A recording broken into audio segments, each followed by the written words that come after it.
ये हमारे देश के प्रधानमंत्री जी हैं जिन्होंने कल बिहार में ऐसा बयान दे डाला कि हम लोगों को, जो उनके विरोधी हैं, हमें शर्म आई कि हमारे देश के प्रधानमंत्री ऐसी ऐसी बातें कर रहे हैं। क्या बोला? हाँ, ये मैं नहीं बोलूंगी, लेकिन आप जानते हैं कि क्या बोला। आप जानते हैं कि क्या बोला। और हम हंसी मजाक कर रहे हैं, लेकिन कितनी गंभीर बात है। इस पद को किसने संभाला? जवाहरलाल नेहरू, इंदिरा गांधी जैसी शहीद, लाल बहादुर शास्त्री, मनमोहन सिंह जी जिन्होंने इस देश की अर्थव्यवस्था को एकदम पूरी तरह से सक्षम बनाया, राजीव गांधी जी जो इस देश के लिए शहीद हुए। मैं तो कहती हूं कि कोई भी प्रधानमंत्री रहा हो, किसी भी पार्टी का रहा हो, किसी ने इस पद की गरिमा, इस पद की मर्यादा को इस तरह नहीं तोड़ा। किसी ने इतनी स्तरहीन बातें नहीं की जिस तरह से आज की जा रही हैं। और दुख की बात पता है क्या? सबसे बड़ी दुख की बात यह है कि हम सब देशवासी हैं, हम सब के प्रतिनिधि हैं मोदी जी। चाहे हम उनको वोट दें ना दें, चाहे हम कांग्रेस के हों, कहीं के हों, मोदी जी हम सब के प्रतिनिधि इसलिए हैं क्योंकि हमारे प्रधानमंत्री हैं। हमारी समाज की एक गरिमा है, हमारे देश की एक बहुत पुरानी परंपरा है, हमारे धर्म ने सिखाई, सभी धर्मों ने सिखाई, जितने भी धर्म हमारे देश में हैं सभी ने सिखाए। एक बोलने का तरीका होता है, एक आंखों की शर्म होती है, लेकिन मोदी जी किसी चीज की परवाह न करते हुए सिर्फ सत्ता के लिए कुछ भी करने को राजी हो गए हैं। और हम सब देशवासी हैं, हम सब देखकर चौंक रहे हैं कि कितना स्तर गिराएंगे, इस पद की कितना स्तर गिराएंगे। ये उचित नहीं है बहनों और भाइयों। जो इन्होंने 10 सालों में किया है हमारे देश में, ये सही नहीं है भाइयों और बहनों। हमारे लोकतंत्र को हर तरह से कमजोर किया है। जहां आपने प्रदेश की सरकार बनाई जो भाजपा की नहीं थी, वहां पैसे खिला खिला के, घूस दे देकर विधायकों को खरीद के सरकार बदलवाई। खुलेआम किया ये काम, मीडिया ने वाह वाह किया उनका, जनता देखती रही। जनता ने चुना किसी को तो था, सरकार आई किसी और की। मोदी जी को शर्म नहीं आई कि लोकतंत्र का इस तरह से उल्लंघन हो रहा है। न्यायपालिकाओं को कमजोर करने का काम किया, दबाव डाला जजों पर, न्यायाधीशों पर। शर्म नहीं आई उनको। ये मीडिया के मेरे सारे दोस्त यहाँ हैं, खरबपतियों ने सारे मीडिया के चैनल खरीद लिए। आपने आंदोलन किया, किसान आंदोलन हुआ, मीडिया के जरिए मोदी जी और उनके सारे नेताओं ने किसानों को कैसी कैसी बातें, क्या देशद्रोही का दर्जा दिया, आतंकवादी का दर्जा दिया किसानों को, और देश चुप रहा। उनको शर्म नहीं आई मोदी जी को। महिलाओं पर मैंने कहा अत्याचार हुआ, उनकी सरकार, उनके प्रशासन ने अत्याचारियों की रक्षा की, मोदी जी को शर्म नहीं आई। और आज 10 साल बीत गए हैं। जो सेना में शहीद होने के लिए तैयार होते थे, जिन बच्चों को मैंने अपनी आंखों से देखा है उत्तर प्रदेश की गांव में, यहाँ पंजाब में भी, हिमाचल में, हरियाणा में, उत्तराखंड में दौड़ लगाते हुए 3 बजे 4 बजे सुबह, क्योंकि कहते थे हमें सेना में भर्ती होना है, हमें अपने परिवारों का देखभाल करना है, हम इस देश के लिए शहीद होने के लिए तैयार हैं। उनका जज्बा भी नहीं समझ पाए मोदी जी, फिर भी उनको शर्म नहीं आए। वो अग्निवीर जैसी स्कीम लाए कि 4 साल सेना में भर्ती हो, वापस घर आओ और फिर से बेरोजगार हो, और अगर शहीद हो जाओगे इस देश के लिए तो शहीद का दर्जा भी नहीं मिलेगा, आपके माँ बाप को पेंशन भी नहीं मिलेगा शहादत का। ये लाए मोदी जी तोहफा इनके लिए, इस देश के नौजवानों के लिए। तो हर स्तर पर नाकामयाब रहे हैं। शर्म आनी चाहिए इनको कि आज आपके सामने आकर इस तरह से बहकी बहकी बातें कर रहे हैं, आपके ध्यान को भटकाने की कोशिश कर रहे हैं, आपको ये कहने की कोशिश कर रहे हैं कि तीसरी बार धर्म के आधार पर इनको सत्ता दे दो। कौन से भगवान कहते हैं, मैं पूछना चाहती हूं, कौन से भगवान कहते हैं कि आपको किसी पार्टी को वोट देना है? इस देश में जितने भी धर्म हैं, हिंदू धर्म से शुरुआत है, हिंदू धर्म, सिख धर्म, मुसलमान धर्म, सारे धर्म इस देश में जितने भी धर्म हैं, सभी एक बात कहते हैं, ईमानदारी से अपना जीवन जियो, सत्य के पथ पर चलो, एक दूसरे से प्रेम की भावना रखो, इस देश को एकजुट रखो। ये सभी धर्म कहते हैं, सभी धर्म कहते हैं, सभी भगवानों ने कहा, सभी महात्माओं ने कहा। किसी भगवान ने नहीं कहा कि भाजपा को वोट दीजिए, कमल पे बटन दबाइए।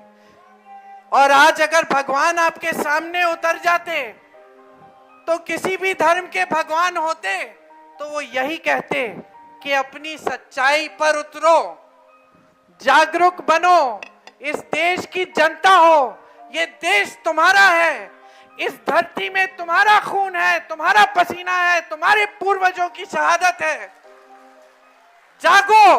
यही कहते भगवान आपको कि जागो, पहचानो, जो तुम्हारे लिए काम करता है उसे पहचानो, जिसके दिल में तुम्हारे लिए हमदर्दी है उसे पहचानो, जो 4000 किलोमीटर पैदल चल के दिखाता है तुम्हारी समस्याओं को सुनने के लिए, उसे देखो। और भगवान यही कहते कि आपके सामने जो झूठों की कतार लगा देते हैं, जो झूठ पे झूठ बोलते हैं, जो आपको झूठे वादे बताते हैं, जो उन एक वादे पे अटल नहीं रहते, एक वादे पर खरे नहीं उतरते, उनको भी पहचानो। आज कोई भगवान आपके सामने आते तो वो यही कहते कि देशवासियों, तुम्हारी सच्चाई यही है कि महंगाई से तुम मर रहे हो, तुम्हारी सच्चाई ये ही है कि तुम खेती में सुबह से शाम तक मेहनत करते हो, तुम्हें कुछ नहीं मिलता। कहते देशवासियों, तुम्हारी सच्चाई यही है कि तुम शिक्षित हो, बीएससी पास हो, बीटेक पास हो, एमएससी पास हो, तुम्हें रोजगार नहीं मिल रहा, कि तुम महिला हो, तुम्हें कहीं सुरक्षा नहीं मिल रही, तुम्हें सक्षम बनाने की कोई योजना नहीं है, तुम्हें घबराहट हो रही है कि तुम्हारे बच्चे बड़े होकर क्या करेंगे जब रोजगार ही नहीं है। यही सच्चाई भगवान आपको दिखाते और भगवान कहते कि अपने विवेक को इस्तेमाल करो, जागरूक बनो, जो पार्टी तुम्हारी बात करती है उसको पहचानो, तुम्हारी सच्चाई क्या है वही देश की सच्चाई है। ये टीवी पे दिखने वाली सच्चाई नहीं है, ये बड़े बड़े इवेंट नहीं है, ये जो दुनिया भर से प्रधानमंत्री और राष्ट्रपति आकर मोदी जी की तारीफ हर रोज करते हैं, ये आपकी सच्चाई नहीं है। सच्चाई वही है जो आप जान रहे हैं सुबह से शाम तक, उस सच्चाई पर उतरो। आज कांग्रेस पार्टी आपके सामने, कांग्रेस पार्टी के एक एक नेता आपके सामने आकर आप ही के काम की बात करते हैं। हमारी गारंटी है, और हम गारंटी क्यों कहते हैं इन्हें, क्योंकि जहां जहां हमारी प्रदेश की सरकारें हैं वहां हम करके दिखा रहे हैं। कर्नाटका और तेलंगाना में मेरी बहनों, हर गरीब परिवार की सबसे बड़ी महिला के खातों में आज 2000 रुपए हर महीने जा रहे हैं। और कांग्रेस पार्टी कह रही है कि केंद्र में हमारी सरकार बनेगी तो 8500 रुपए हर महीने आपके खातों में भी डाले जाएंगे। हम कह रहे हैं कि महिलाओं को सक्षम करने के लिए, आत्मनिर्भर बनाने के लिए सरकारी पद जितने भी हैं उनमें से 50% महिलाओं को जाएंगे। हम कह रहे हैं कि हमारे नौजवान भाइयों और बहनों, आप स्नातक पास हो तो आपके लिए 1 साल की अप्रेंटिसशिप का प्रोग्राम लाएंगे, जिसमें आपको कम से कम सालाना 1 लाख रुपए की कमाई होगी और आपका हुनर बढ़ाया जाएगा। हम कह रहे हैं कि 5,000 करोड़ रुपए का फंड लाएंगे, जिससे आप अगर अपना कारोबार, अपना बिजनेस शुरू करना चाहते हैं तो आपको सुविधा मिलेगी। ये जो 30 लाख पद मोदी जी ने शायद अंबानी जी और अडानी जी के लिए खाली रखे हैं, ये हम भर के दिखाएंगे आपको। कांग्रेस पार्टी ने जहां जहां सरकार बनी वहां वहां किसानों के कर्ज माफ करने का काम किया। हम कह रहे हैं कि किसानों के कर्ज माफ करने के लिए एक स्थायी आयोग बनाएंगे, ताकि जब जब आप संकट में हैं तब तब आप उस सुविधा का इस्तेमाल कर पाएंगे। खेती के हर सामान से जीएसटी हटा देंगे, ताकि हर खेती का सामान सस्ता हो। आपका जो नुकसान का भुगतान है वो 1 महीने के अंदर अंदर देकर आपको पूरा भुगतान देकर दिखाएंगे। न्यूनतम समर्थन मूल्य आपका कानूनी अधिकार बनाएंगे। मोदी जी आए उसके बाद या योगी जी आए, वो मजबूर हो जाएंगे कि आपकी उपज के लिए न्यूनतम समर्थन मूल्य देना पड़ेगा। जिस तरह से हमने उन्हें मजबूर किया कि आपको आज राशन दे रहे हैं। कानून लाए थे हम, भोजन के अधिकार का कानून, जिसके तहत ये कानूनी अधिकार बन गया था गरीब परिवारों का कि कोई भी सरकार आए तो आपको राशन देना पड़ेगा। इसलिए मोदी जी आपको 5 किलो राशन दिलवाते हैं। ये अलग बात है कि उस पर उन्होंने अपनी फोटो चेप दी और ये कह दिया कि उन्हीं की स्कीम है, लेकिन ये उनकी स्कीम नहीं, उनकी मजबूरी है बहनों।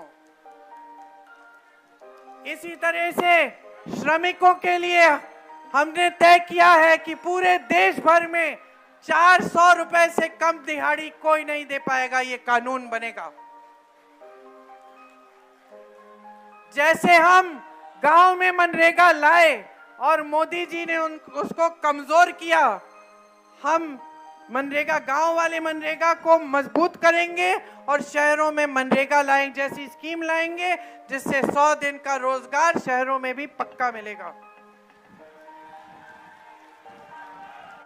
तो अब बताइए आपकी काम की बात कौन करता है?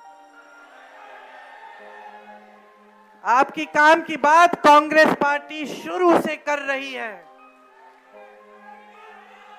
और भाइयों और बहनों, खोखली बात नहीं है ये, क्योंकि हम हर जहां जहां हमारे प्रदेश के सरकार है हम काम करके दिखा रहे हैं। किसी से भी पूछ लीजिए, कर्नाटका में पूछिए, हिमाचल में पूछिए, ओपीएस हिमाचल में लागू है, तेलंगाना में पूछिए, जो गारंटी दी थी उनको पूरा करने का काम इन सारी जगहों में शुरू हुआ है। तो अब आप तय करिए, आपको कैसी सरकार चाहिए, आपको कैसे प्रधानमंत्री चाहिए, आपको इस देश की राजनीति को सही दिशा दिखानी है कि नहीं?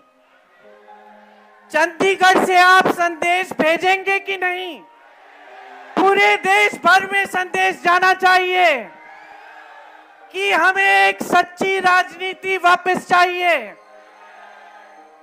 हम इन झूठों से ऊब चुके हैं, नहीं चाहिए हमें इस तरह की राजनीति जहां नेता इतने चमकते हैं सितारों की तरह और हमें बड़े बड़े मंचों पे दिखते हैं, दूर दूर से रोड शो करने आते हैं, यूं हाथ हिलाते हैं और जनता वहां है और नेता वहां है। नहीं चाहिए बहनों और भाइयों, नहीं चाहिए। जो नेता आपसे कहते हैं कि संविधान बदलना चाहते हैं, कि आपके अधिकारों को कमजोर करना चाहते हैं, कि आपके आरक्षणों को कमजोर करना चाहते हैं, निकाल दीजिए इनको। ये इन्होंने आपको दिल्ली जाने से रोका जब किसान आंदोलन था, अब आप इनको दिल्ली से निकाल दीजिए।